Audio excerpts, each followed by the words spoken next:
Hello, hello, hello, and welcome to episode 1 of Emily in Madrid. Around the start of July, I took a week-long vacation to Spain in the lovely city of Madrid, and I took a ton of pictures, and my thought was, once I get back, I'll make a video or a series of videos going through these and showing off stuff that I did and saw and ate, perhaps especially ate. But now it is like a month since then. When I got back, I was busy going to Seattle and to Anime North and doing a whole bunch of work stuff and socializing and blah blah blah. So it took me, pretty much a month to actually start making these videos. But I think it's actually kind of nice. I'll be able to revisit my memories with almost a bit of nostalgia now and really enjoy things all fresh and new. Assuming that I, remember what things are and I'm not just left going, so some sort of store I guess we went to.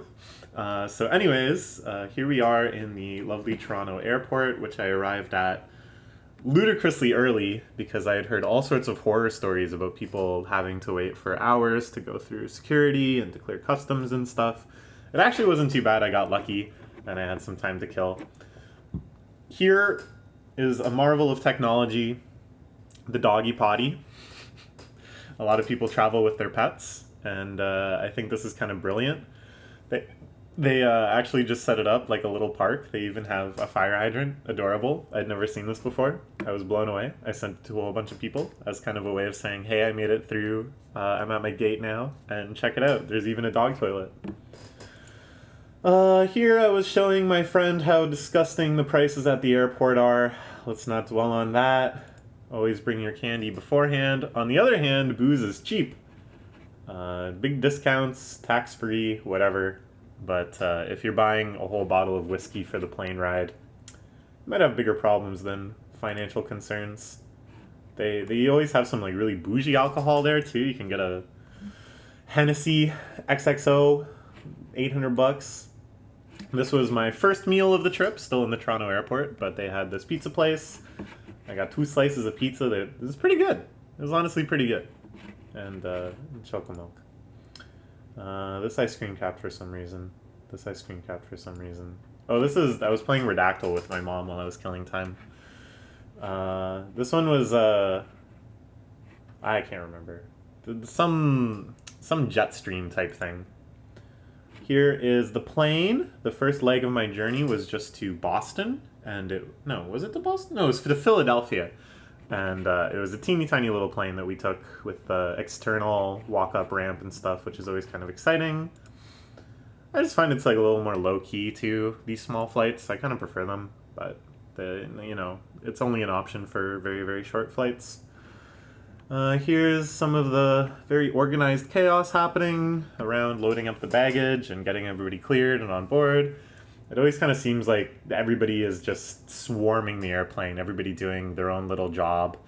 And it has this kind of reassuring feeling of looseness, where it's like loose but very redundant. I remember thinking about this, which is why I'm kind of recalling it now, that if it seemed like everything was at too precise a schedule, that everyone was very like chop, it would almost feel more anxiety inducing because it would feel like everything was just on that knife's edge of not working. But instead, it's kind of like everybody's just kind of doing their own thing. It doesn't seem like it's particularly coordinated. Everybody kind of seems relaxed, all the ground crew and stuff. And I think it's just because they have so many redundancies, so many fail-safes and stuff, that they are allowed to be relaxed. It's not like it's actually riding on this human element anymore. And because of that, it actually feels much more reassuring to see them kind of just joking around and chatting as they load up stuff and drive these little carts around and stuff. Here we are taking off. You can see the grand city of Toronto in the distance. There's the big boy CN Tower. So many buildings. Where's my building? I have no clue. Well, I have some clues. I know this is north, but I'm not that far north. I'm probably like around here. Anyways. Oops. Spoilers. More shots out of the airplane. You're just obliged to take these even though they never look that good. This, I think, is a kind of cool perspective. You can see the whole Big city there. There's the Sky Dome where they play baseball. I actually went to a baseball game since my time back.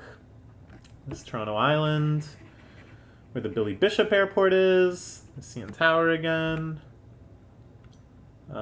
Some river. Oh, now I'm in Philadelphia. This is landing. Yeah, so this is the Philadelphia airport. Got some nice murals. I had I think like a 45-minute layover. And they had all of these, presumably local artists got to do one big panel mural, which I think is a really cool way to decorate. This one I really liked, nighttime rainbows.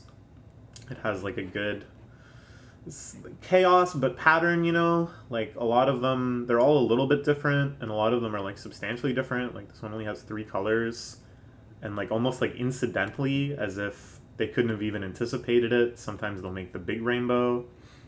I don't know. It just has like a funness to it that I really like.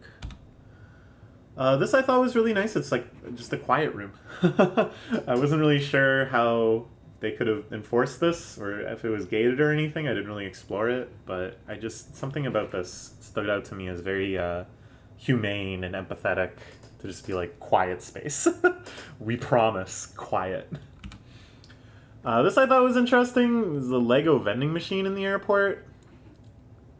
I guess that's a good way to... Is it? Because, like, are you going to assemble it on the plane? Or are you going to assemble it in the airport while you're waiting for the plane? I don't know. It's weird, right?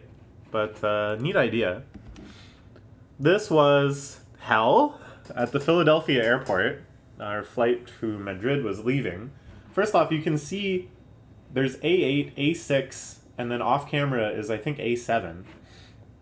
3 gates in this one spot with 3 flights leaving at roughly the same time. So like 3x the normal number of people all kind of crammed into this area.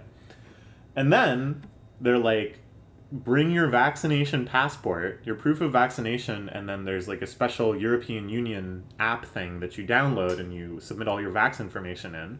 They email you about this, so I did it. They said, come up to the front and show us that stuff, and we'll put a little sticker on your boarding pass so that you're good to fly. And then, like, rioting. So many people were convinced that they didn't have to have any sort of proof of vaccination, or they didn't have to be vaccinated at all to fly into Spain. And that's just not true. and I don't know, I'm not gonna start getting on my high horse as a Canadian. Canadians got a lot of issues too, but Americans, man, the entitlement of these people. The anger, the instant anger they would have at these poor airport staff what are they supposed to do? Just the immediate switch into this entitled, belittling, dehumanizing anger. Oh my god, I was losing my mind.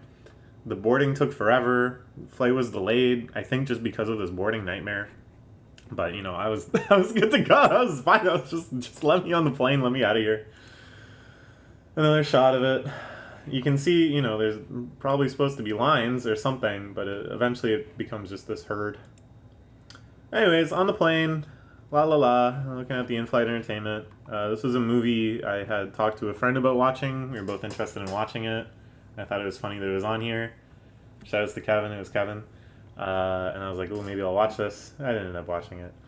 It didn't seem like an airport movie. Instead, of course, I just played some friggin' mahjong on the airplane. For some reason, the airplane in-flight entertainment has mahjong, which is really strange, but whatever. So yeah, I kind of annihilated the computer. The hardest difficult computer, by the way. But you know, I'm decent at mahjong. He was a pretty good hand.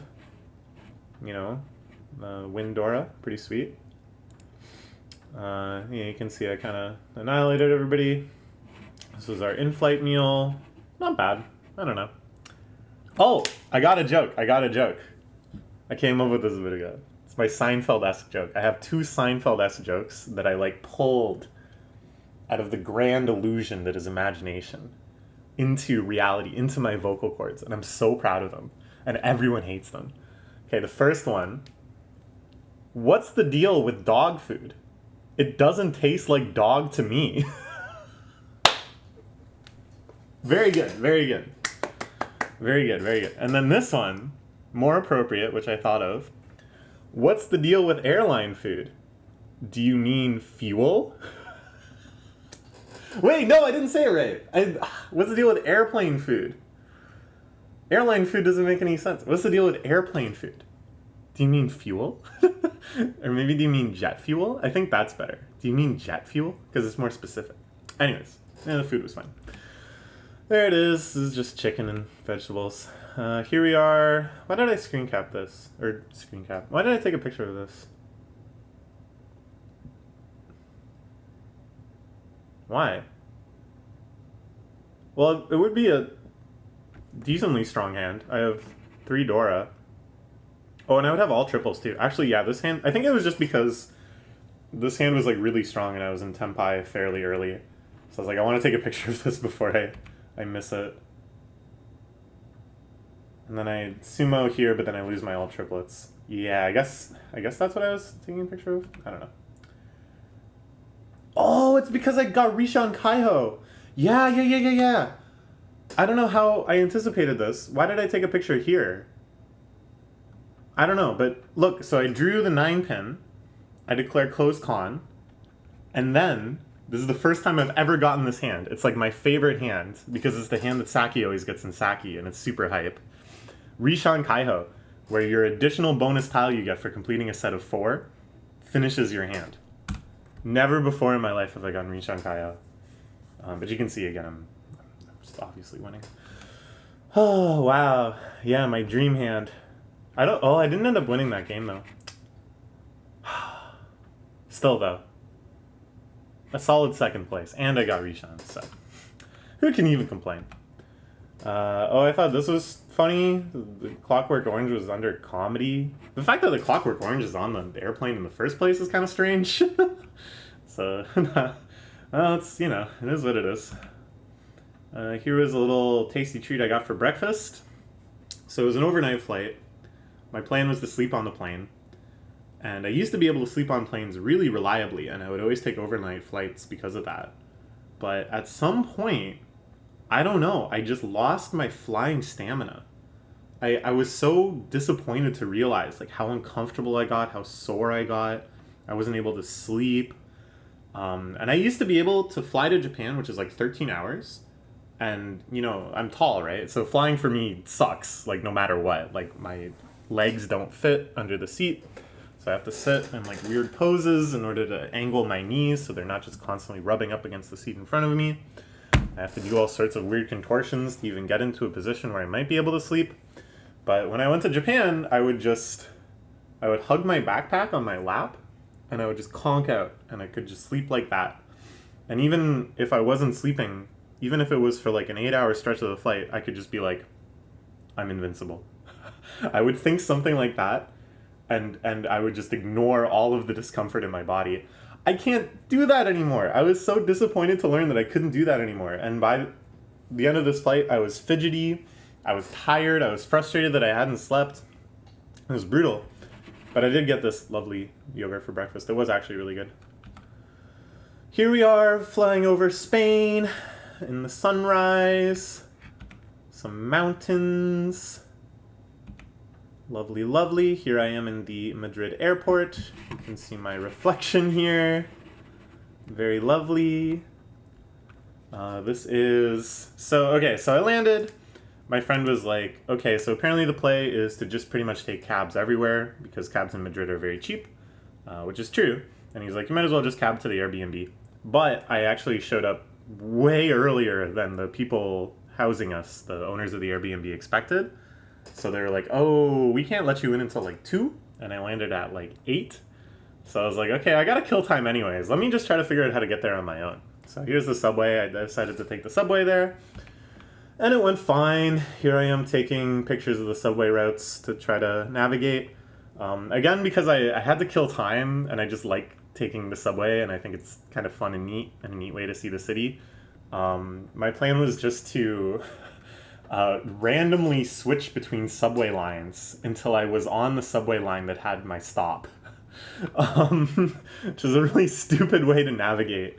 But it was actually kind of neat, and it was cool seeing like little slices of the culture and ads and people watching and stuff, but still being literally underneath the actual city.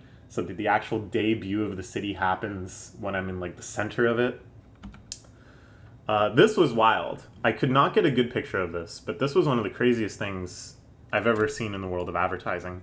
They had these videos playing along the subway tunnel, and the video was playing in a staggered way such that every window you looked out, it was at the same part of the video. Okay? So, like, logistically, how does that work? It's still kind of blowing my mind. Like, it's synced up so that the train moves and you see the next screen, and then that screen is lagged such that it's showing the actual next frame, the frame that you would be seeing if you were just staring at one static screen. It was really insane. I couldn't possibly take a good picture of it. I thought, wow, this is crazy. Maybe I'm going to see this everywhere. But it turns out that it was only on this one route that connects to the airport. And because I took a cab back to the airport, I never actually saw it again. So I'm still kind of mystified by it. Like, how does this work? And how did Spain figure out an advertising technology that has to do with subways that not even Japan figured out? That's what's crazy to me. Okay, anyways. Oh, here I am. I think I'm trying to take a video of it here. Yeah, and then it had already passed, so I gave up on the video. These are just some subway tunnels. All the subways were like really clean, just excellent subway system. I should have expected. I have in my head, the hierarchy that everyone has. That the best public transit is in Asia, like East Asia, and then the second best is in Europe, and then North America and other places are below that. For some reason, I thought Europe is like pretty close to North America, and Japan is like way higher than that. But no, the gap between Japan and Europe is way smaller than the gap between Europe and North America. The Madrid subway was super nice. It went everywhere. The stations were beautiful, very clean, everything very organized, very systematic and logical. Here's the map. You can see it goes friggin' everywhere. And then there's local trains that leave from pretty much all of these terminal stations that go out into sprawling suburbs in all directions, and there's like inner city trains running out of the center. It's just perfect. It's just everything you could ask for. Yeah, really impressed. And all the lines are so interconnected too. Like, they're not just kind of like a grid. It's like each one of them actually follows a lot of like high traffic areas. And then because of that, you can make so many transfers and like warp so easily from any given station to another. Here we are on the metro. I just think I was taking a picture of how nice the cars are. They're very modern. Very clean, very nice. Oh, I thought this was odd. In the subway station, there was an ad for a sex shop. Never seen that before. That was kind of cool. Progressive country. Here's just a shot of a station through the door. Oh, I think here I was trying to see the stops. Yeah, because our Airbnb was right next to this station. So I was like taking a picture so I could confirm and stuff that, yeah, I'm on the right line. Here's another station. This is the station, yeah, this is the station right near our Airbnb. I thought it was very pretty. Here's some graffiti I liked. Didn't take a ton of graffiti pictures. There wasn't a huge survey of it like I did in Montreal, but saw some good ones. So I thought it was strange. I'm sure there's some reason for this. Explosion risk or something? Highly flammable? Helium? Not really. No. I don't know. But maybe it's not even that it's a danger. It's just that because of like the pressure differentiation. What am I trying to say? The difference in the pressure, it'll just like pop, and this is more just like a warning. Don't ruin your balloons. Here we are. I have emerged from the subway right down the street from our Airbnb, and this is like my first real taste of the actual city. It was a wonderful, lovely feeling of I've made it. It's beautiful. It's a beautiful day. It's hot as hell, but I just loved emerging into the city like that from the subway. This is the street our Airbnb was on. Very European looking street. Just look at the sky. Oh my gosh. So beautiful. And look at this sign that I'd never noticed before about don't step on poo. Good advice. Here again, this is right outside our Airbnb. I think we were like these windows. This was some restaurant I saw near there. They had these like famous people had left their signatures, and I was like, I don't know who these people are. If you know who they are, let me know. Yeah, just some shots of the street. So again, I was way too early. Even after all of my subway wanderings, I still had gotten there maybe around like 10:30, 11. Maybe not even that. Maybe, I don't even know if it took me an hour to get from the airport. So I was like, all right, what to do now? So I basically just started kind of wandering around. It kind of sucked because I still had my luggage and I was still dressed like Canada mode. So I gave up on wandering kind of quickly, but I saw some nice sights. An area under development, some nice apartment buildings, and you'll notice in all of these pictures, just look for a cloud. I challenge you. I dare you. Find me one cloud in this bluest of blue skies. This was Extinction Rebellion. Oh, this is a climate change protest group. I guess that's why I was taking a picture of it. I'm not sure. This was like a nice little kids' playground. I thought it was very colorful and pretty.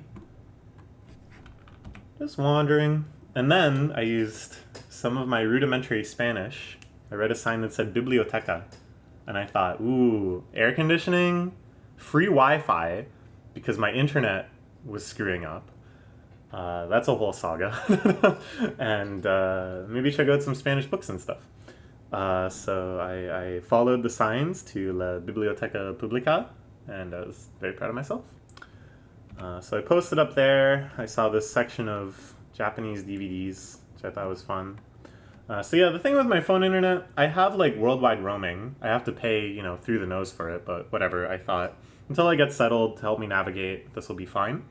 Within like 10 minutes of me getting there, it tells me, oh, you've exceeded your allocated like roaming budget.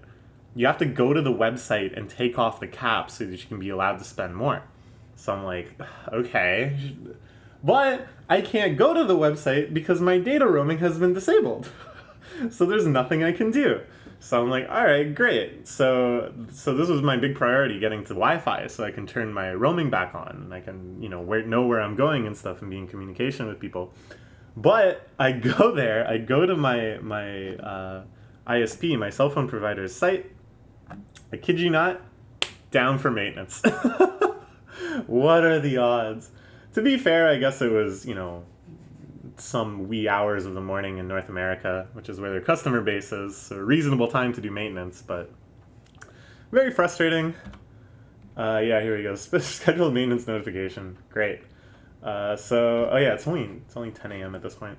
So I just kind of posted up in the library.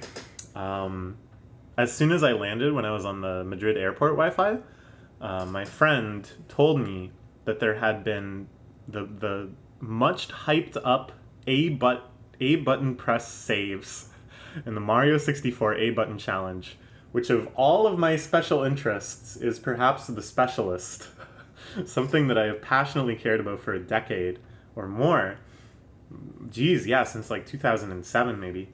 So to know that there was video footage of these new A press saves, and there was a new chapter of the Bismuth A button challenge documentary, I was like, how can I not be watching these? So I was like, I'm going to post up in the library. I'm just going to watch these on my phone on the Wi-Fi. I'm going to have a nice time.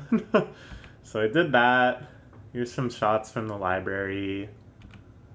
They had a little open roof area, so I was taking some pics, took some selfies. I look very disheveled. Just been on an overnight plane ride. I haven't slept in many, many hours. Here's a Margaret Atwood section at the Madrid library, which I thought was kind of cool. Our girls out there. Here's a section on various comics. They talk about manga. They talk about Batman. They talk about Asterisk. And they had a big selection. Tintin, Asterisk, a lot of manga.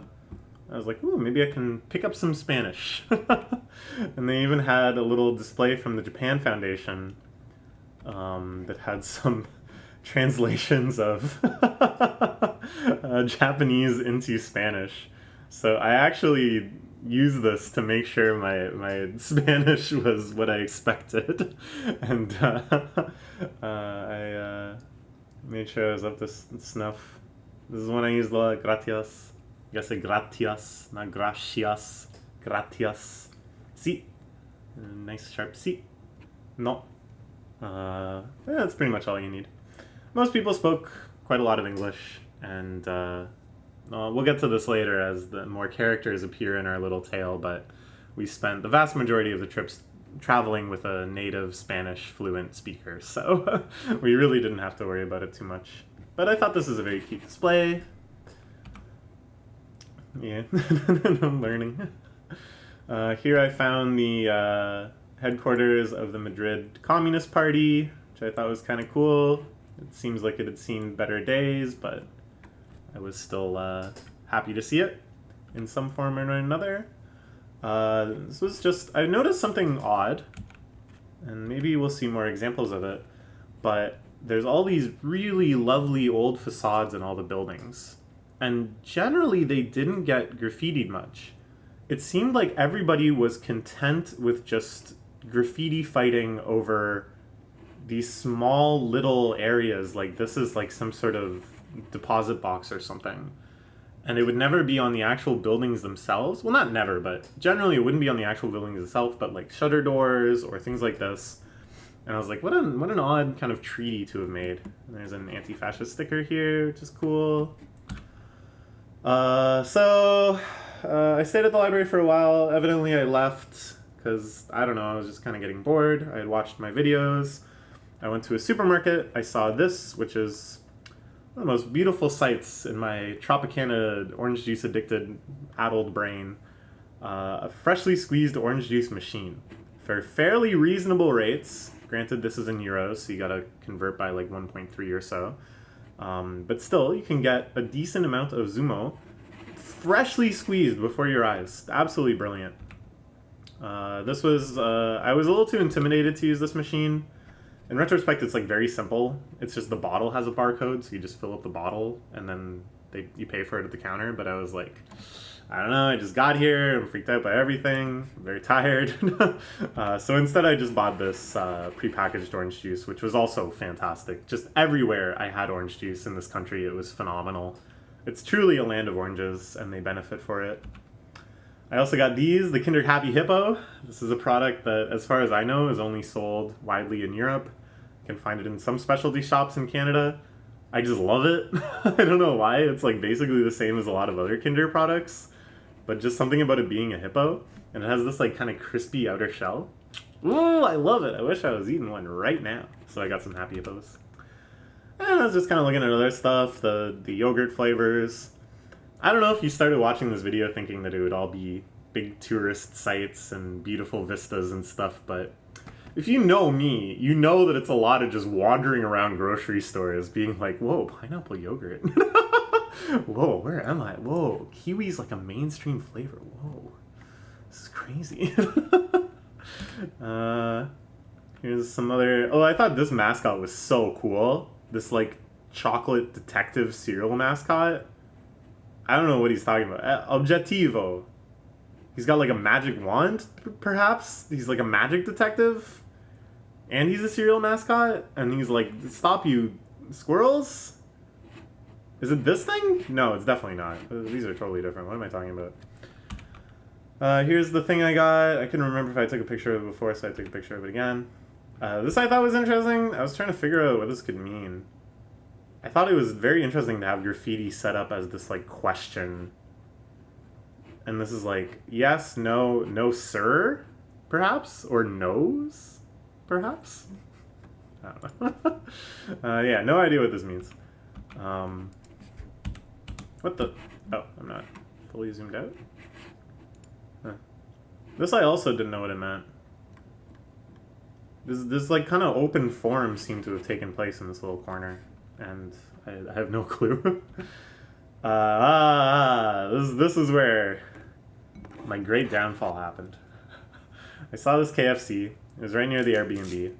I was like, wow, you can get beer at KFC. In fact, it seems like you can get 4 beers for an additional €2.50. So I was like, that's crazy. Then I saw this, and I was like, this shit hard. This is pizza on top of fried chicken. Such a product does not exist in North America. The polizza. I was blown away. So I don't know, I continued wandering about, taking pictures of fast food. Here's a nice church. Here's a very graffitied area. This is an exception to what I was saying about, usually it's like very contained. Here they just went all over the wall. But again, this was like the exception. And I suppose, you know, in Toronto or really any other city, you also see the same thing, like clustering of graffiti in certain spots or on certain surfaces. But when you're in another country, I don't know, it's more novel. 2312, perhaps the Spanish equivalent of ACAB, which is often rendered as 1312. 2312, I don't know, let me know. I don't speak Spanish. It's almost remarkable how little my Spanish improved over the course of this trip. It's just that traveling with a native speaker, you just get lazy. You just kind of resign yourself as a sort of like deaf mute. Here's another lovely shot. Just, I don't know, these streets were just so enchanting, but hilly. You can see it's hilly. You can imagine me wearing my fucking jeans and a sweater and carrying my big duffel bag for the week and my backpack, walking up these hills in near 40 degrees Celsius heat, which for you Americans is around 100 degrees Fahrenheit, I think. And you'll realize why very quickly I decided to go back to the library, which had air conditioning and comfy chairs and no expectation of movement. But yeah, just look at that sky. It's like crystalline. It's just beautiful. Here I think I'm back near the library, maybe? I don't remember. But just a nice park area. You can see, though, it's kind of a scorched earth situation. All the grass was very crinkly and burnt because it is so very hot. Saw these oysters.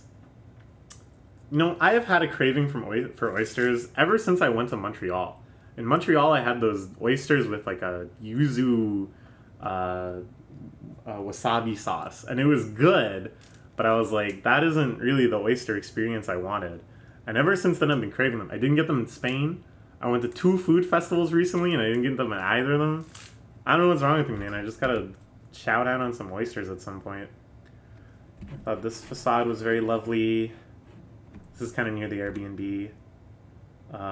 This I thought was just auspicious that I had been so excited about the A Button Challenge, and then I saw this magazine that said ABC back in the library. To be fair, I had gone maybe now 30 hours without sleep, so things are feeling a little more auspicious than they ought to. This I thought was cute. Pig. This is the tour video of the Airbnb. Here, let's see. How can we do this so you can hear? The living room. They've got an Okay, I think it's recording the audio. interesting light fixtures found in this place. Got a little aircon. Dude, the aircon, lifesaver. Art. Absolute lifesaver. Madrid. Coming back to the Airbnb, Kitchen having the area. aircon going, oh my gosh. The relief. Not. Ooh, water. Ooh, yeah. We're gonna hit that. It is hot as hell out there. See, I'm not lying. Stove. This one blew my mind. Washing machine. And this one blew my mind just as much, even though I have one too. Hidden dishwasher. Really big one. Microwave. And then we got bedroom A. Another strange light fixture. Wow, it feels so nostalgic seeing this room again. Hello. I'm so tired. Having spent so much time in here. Bathroom. We got shower. I love the overhead shower. Me again. This is where I will sleep, I guess, in one of these two. But maybe I will just ask to sleep on the couch because the couch is a lot bigger. So yeah, it's small, but it's really nice. It's very cozy, very up to date and modern. Let's take a look at the view. Look through Gleb's window. Ooh! Wow, isn't that nice? Wow! So cozy. So Did I say cozy? feels so authentic. Look, they got Authentic. What am I the talking laundry about? going across the alleyway. That's real. that's what you see in movies and stuff. Look how blue the sky is. Oh my gosh. Alright, well, I'm gonna sleep for a while. Goodbye. Hello. So, indeed, I did sleep for a while. And I gotta say, that was one of the most satisfying sleeps of my entire life. It felt sweet. It felt so nourishing. It felt like, I don't know, just the coldness of the air conditioning and just having walked around so much with so much weight, discarding all of that, knowing that I wouldn't have to haul around my bags like that for the rest of the trip. It was beautiful. Maybe one of the best sleeps of my life. Anyways, this covers the first little leg of my journey. After this... Oh, that's the Wi-Fi. After this... Actually, I do a bit more solo exploring. But I'll cover everything going forward in the next episode. Which is when my friends start arriving and the next phase of our journey begins. Hope you enjoyed our inaugural episode. I'm going to try to film a whole bunch of them right now because I'm in the mood and it's fun. So look forward to more, which I will release on subsequent days. Okay, bye-bye.